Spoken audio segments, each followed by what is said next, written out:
Thanks to Laura Edgar, there's this place out there on the internet called jeffsnyder2.com. And the most recent upload that she put there, because she has put everything on that channel, including creating the channel itself, is one of these numbers.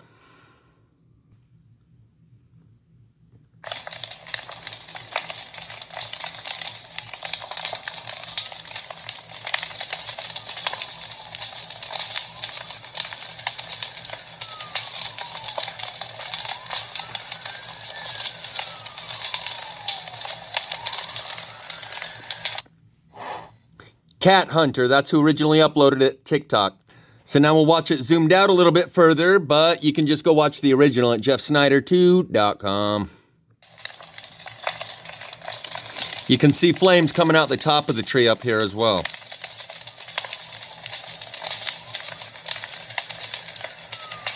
Everything else is green, nothing else is burning.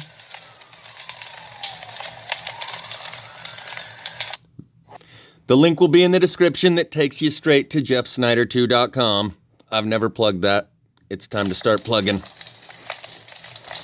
Notice there's a little bit of smoke down here around the bottom. That's it. Looks like a piece of the tree just fell out from above.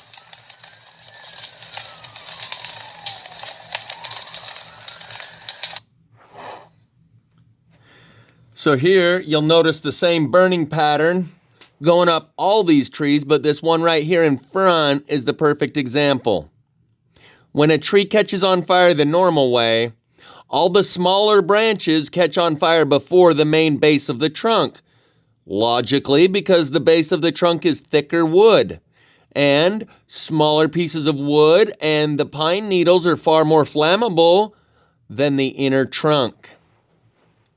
And you can see that the same burn pattern is happening on all the trees around it as well.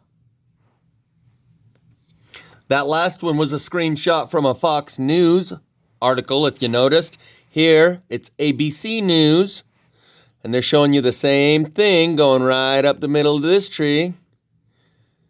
If you look back here, you can see this one's pretty well engulfed too, but I'm going to show you something else.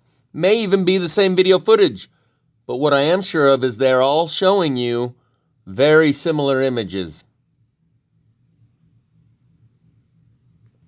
Something I noticed they keep showing is the burnt out houses with all of the standing trees and making sure to get those trees in the frame. They could have cropped this out and got the right angle to where it's not so blatantly obvious, but they're not doing that.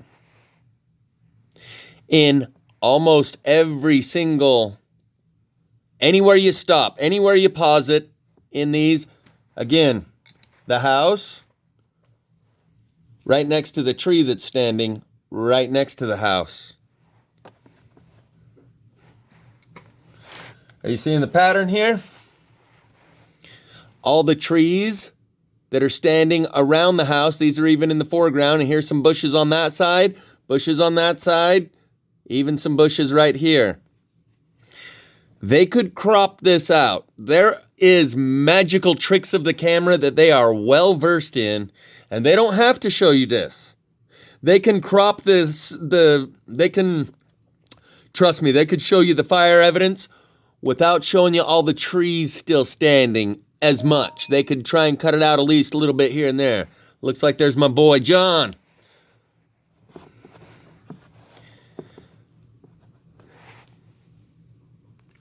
So all of these are plasma fire. Each and every one, without exception, of these fires that you're seeing on the news is plasma fire. And they're showing you this for those with eyes to see. But at this point, that just sounds like a total insult. You got to be pretty brain dead not to see it. And they're showing you. I think they kind of have no choice. But I think they could crop this out and make it not so obvious. But it seems like in each and every scene that you push pause and take a screenshot, the trees surrounding the burnt down. All right. So here's a screenshot from Mike Morales. This seems like a repeat, right? It's not. Yes, we heard a similar story about 14 killed from a lightning strike last week, and another similar story the week before, and the week before, and the week before. It's becoming a regular thing. These lightning are directly correlated to the plasma fire. Even if a correlational coefficient is 1-to-1 ratio, you cannot assume cause and effect. There is a third factor causing both of them. One is not causing the other. They could both be being caused by a third factor. And this is a scene from the music video after the gold rush. You can see the standing trees and the leveled house, exactly as we've seen in the recent news coverage. It says, "I was lying in a burnt-out basement with the full moon in my eye. I was hoping for a replacement when the sun burst through the sky. A band was playing in my head and I felt like getting high. I was thinking of something a friend once said and I was hoping it was a lie. Well, I dreamed I saw the silver spaceships flying in the yellow haze of the sun.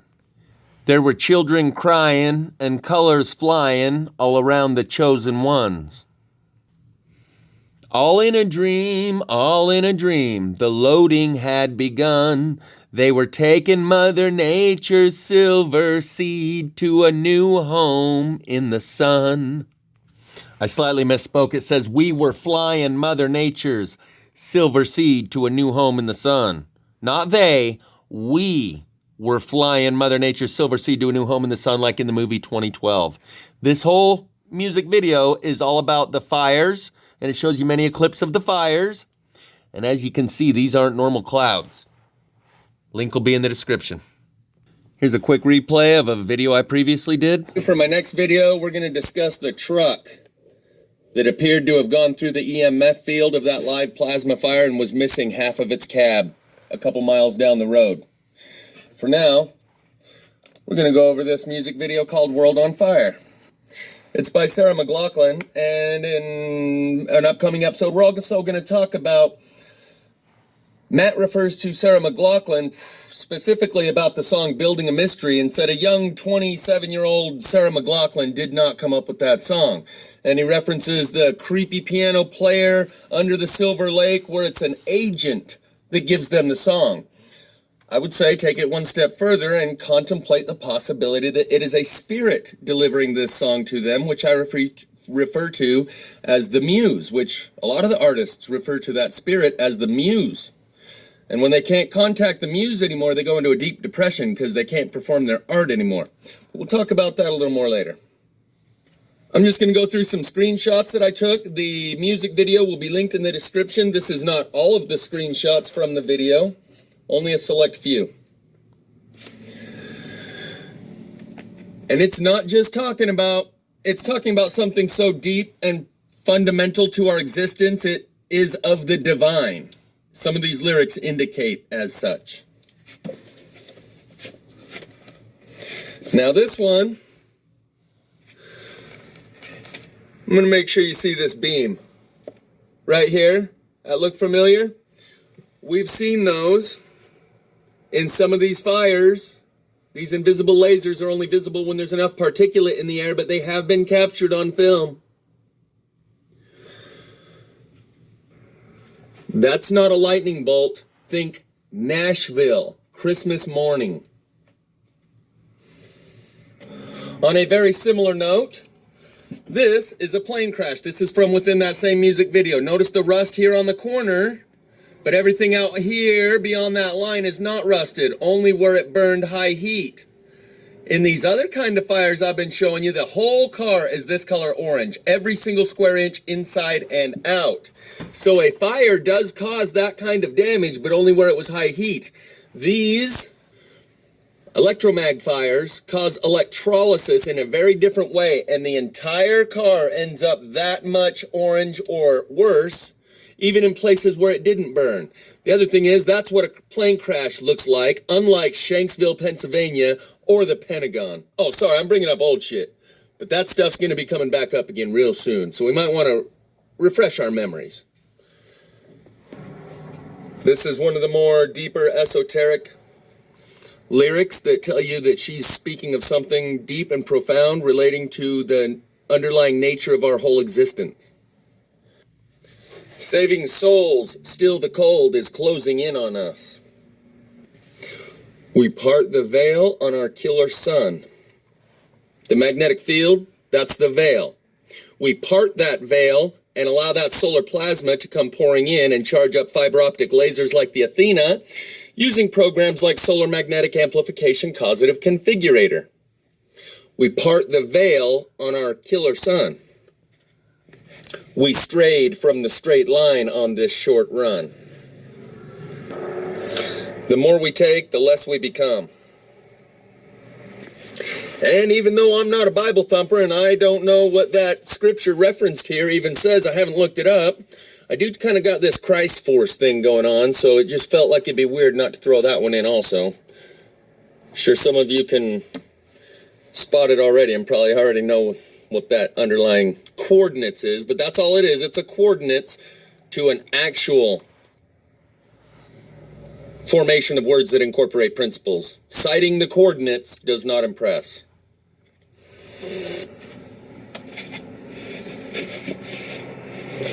Tap into the water. I'll tap into the gravy, bring it with my ladle. Okay, so the water that she is referring to here is a direct reference to all of the rest of the water references that we've been trying to figure out. Why is all of this music littered, just inundated with water references, sailing, etc.? It may have to do with the water element of the Kundalini experience. And the world that's on fire could be the world between her ears. And our external world could be a reflection of our internal world.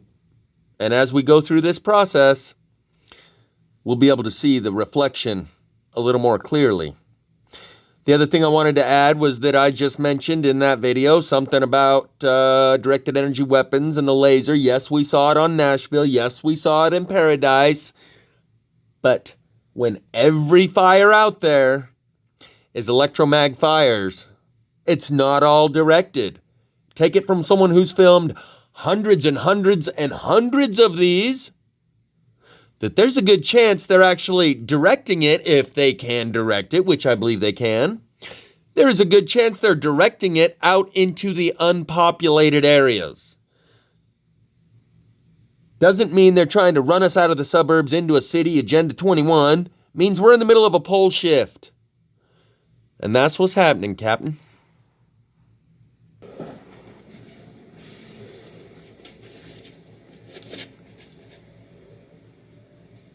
And we can all bring what we're able, because we're all able to bring something to this table.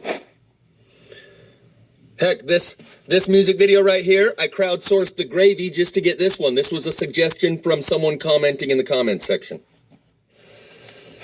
And this particular video starts and ends with that image. Now, this song has many different music videos to go with it, and this is just one dude's interpretation. But as I've said before, with the music video, where the artist brought together the visual artwork. Right here, we're going to get a sneak peek. This is a Mr. MB3 video, and it's all the buzz, this triangle within a circle that you've seen before on videos that I've titled Space Force Transiting the Solar Portal. That triangle within a circle. This coincides with the lyric in the song that we just went over. Says we, not they, we were taking Mother Nature's silver seed to a new home in the sun. This is exactly the same image as the triangle within a circle that I captured going into the sun. Right here, we're going to get a sneak peek. This is a Mr. MB3 video, and it's all the buzz, this triangle within a circle that you've seen before on videos that I've titled Space Force Transiting the Solar Portal. That triangle. I had to turn the light down some more, otherwise it's here just we're going to get a sneak peek. This is a Mr. MB3 video, and it's all the buzz, this triangle within a circle that you've seen before on videos that I've titled Space Force Transiting the Solar Portal. That triangle within a circle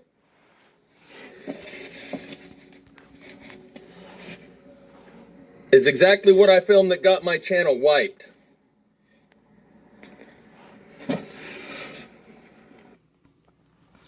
Another music video that's going to be linked in the description, a Muse message as it relates to this video and the previous one that I uploaded, is Rag and Bone Man, Human. And so, it's been 3 years now since I started doing this, and even more bizarre than the fires themselves is the fact that I'm still the only one doing this. Each of these trees I'm about to show you looked exactly like the one we started this video out with.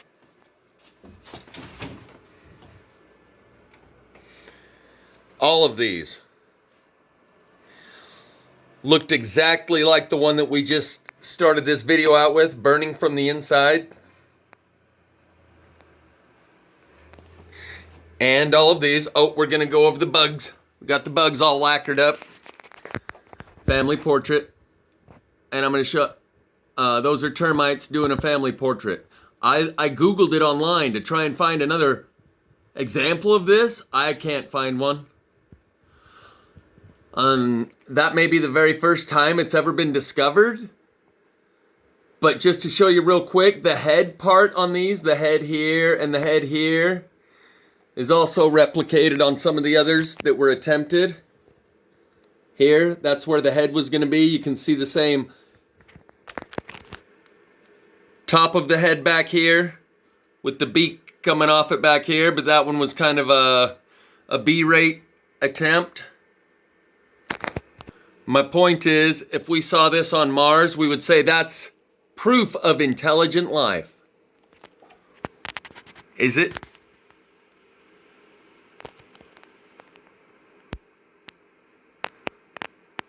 That is intelligent life. We must redefine what we think intelligent life is. If termites are able to produce these kind of images of themselves, conehead termites, I can assure you conehead termites made those images just based on the accuracy of their self-portrait. And the fact that there's two mirror images right there, side by side, along with 1, 2, 3 more attempts right here. And you can see where the head started right here. They attempted to make the head with like the back of the head here and the beak here. Here you have the beak there and the back of the head on this side.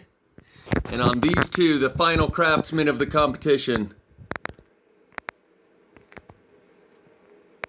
produced these images, which, for the purposes of this conversation, are mirror identical images.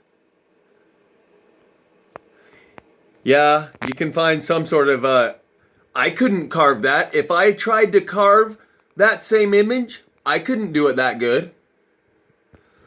It would take me a lot of practice. So what we're looking at here is proof of intelligent life where we never expected to discover it. Ouch! Termites. Family portrait. If they can create images that accurately depicting their own species, they are sentient beings. They have family, they have thoughts, just like us.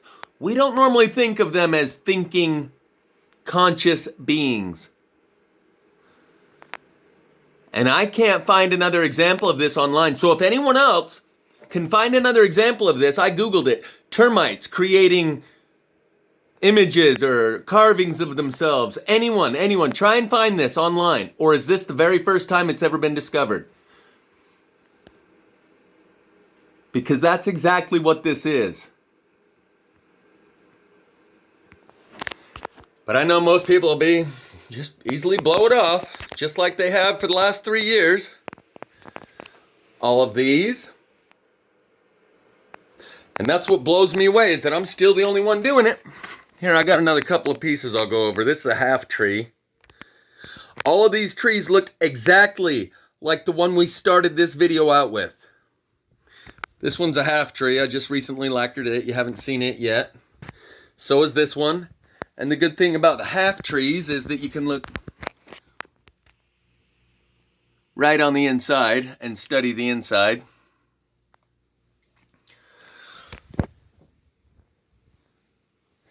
Let's give this one a whirl. And we'll just look back there and we'll show you later.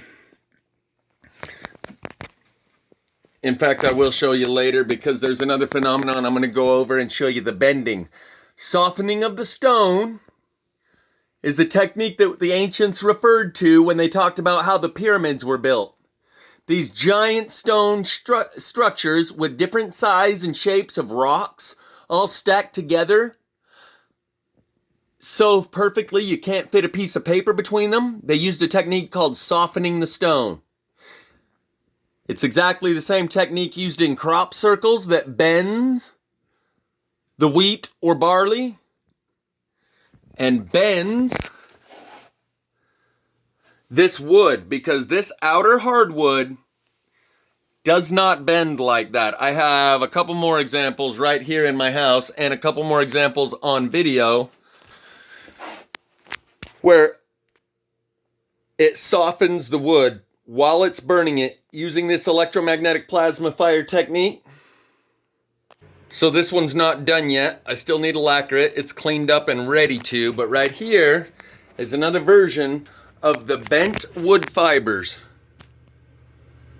You can see a couple of them here are broken, but the ones just beneath those are bent. So this is broken. And you can see the piece just the other side right there that it used to be attached to. But just beneath, those fibers of the wood are bent. And this is the outer hardwood, not the inner core wood or heart wood that they call it. And it literally bends the wood. I have many, many examples. I'll have to look it up and grab my video offline. I'm not prepared to do that presentation right now. Softening of the stone that the ancients referred to as a technique that was used to build these giant structures out of rock. All these different odd shapes rocks that just fit together so perfectly that you can't fit a piece of paper between them. Softening the stone may have been done with a similar technology to this softening of the wood. Because in my videos, I'll include a link in the description, where I'm going through these plasma fired areas, there is tree saplings this big around that are bent, not broken, bent. And you'll see a line going straight through like the electromagnetic filament hit right here. The ones on that side are bent this way. The ones on that side are bent this way. There's some that's a giant bush and all of them are bent in like a circular pattern. Or no, from the center of the bush out. Each one of these branches bends outward from the center of the bush. Now those are young saplings. They're more flexible. But fire doesn't do that. So Jamie Lee of A Plain Truth discovered, and through logical deductive reasoning, that this is how crop circles are done. They put a stencil on the end of a laser, project that laser into the wheat or barley or whatever grain they're making a crop circle in, and it gently bends the media that it's projected into at 51 degrees. Each one of these barley or wheat stalks is bent at the same exact angle in a crop circle. They're not broken, they're bent. Well, that same technology is projected into a forest, and with saplings this big around, they're also bent. I'll include a link in the description. You can look through it yourself to see the bent wood. But that's what we're looking at here, is bent wood. This one kind of creased right there.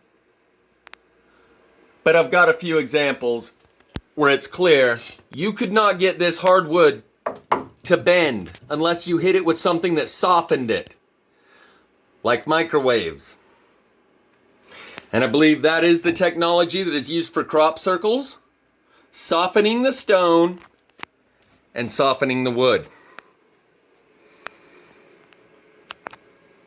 So this is the half tree we're going to look at here because it gives us another example of softening the wood, just to give you a perspective of what we're looking at here.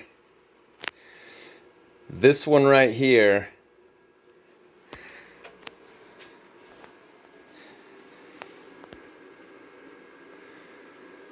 you can see that that is bent.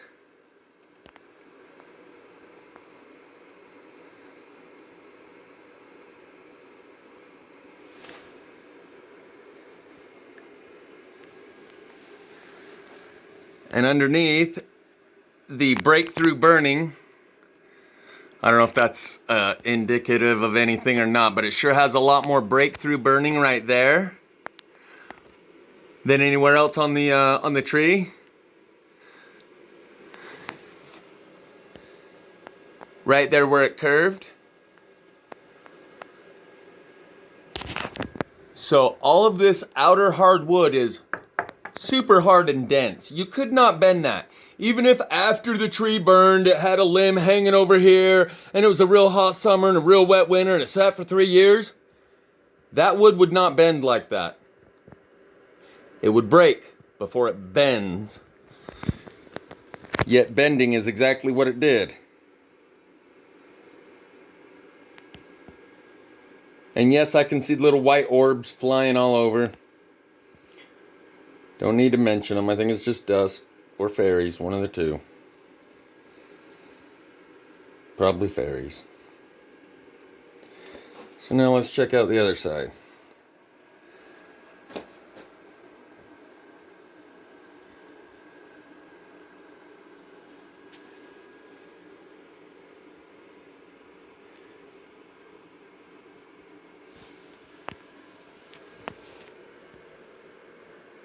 See how I got a bunch of extra breakthrough burning right here on the outside? And it has a little bit of a crease here and here and here. But on these inner ones, there is no crease. And on hardwood, you should not be able to bend it or crease it. And this is the outer wood that did not burn. That's the outer hard shell.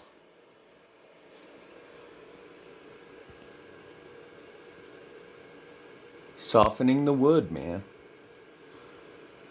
I think that's what it is. I believe. But I just thought that was interesting. I'd show you. This is a new piece. I haven't... half trees are pretty good too, because this gives you the ability to look at it from the inside. Say hi to Sidekick Sloth over there.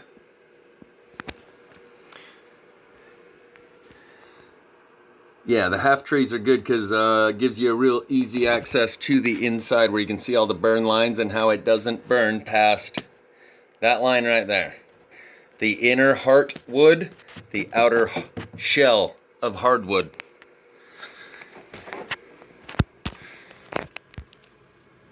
So yeah, half tree is pretty cool. I can't even focus with all these little white orbs flying around. There really is a lot of them. Like normally it's just dust, but this time it might not be. Look at all that. Look at all that traffic. What is all that? Maybe it's smoke particulate in the air? Like I'm not even looking at the trees right now. I'm looking at all the little white orbs everywhere. It's definitely more than usual. What the hell's going on here? Because if it was just dust, if dust always did that, then we would be used to it. And we'd say that always happens. Every time you're on a camera, you see these little white orbs flying all over the place. Just dust. So either dust is acting in a way that it doesn't usually act. There's something else going on here. But I think I'm going to just let the camera roll for a minute because I don't think I've ever actually seen them this thick. See what I'm saying? If they were this thick, we would know. We wouldn't be surprised. We'd be like, that's just dust. It always does that. It's what dust does anytime you roll a camera.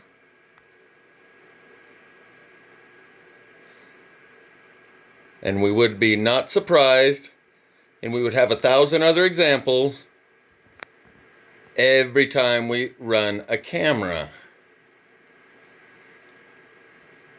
Maybe sometimes dust acts differently than others. I ain't trying to convince you of nothing. I'm just telling you this is different. I don't think I've ever seen it quite this dusty. Okay. Not for real. What's up with all these orbs? Here, let me stabilize the camera and maybe we can check them even more. Maybe it's because of my angle to the light. No, they're still flowing. The water flowing, the endless river, forever and ever. See if they like my singing. That one of them hung out. I saw one cruising towards the camera just now. It was like hanging out. I'll sing something else if y'all want. Ooh, baby, I love your way every day, yeah. I wanna be with you night and day. Oh, baby, please.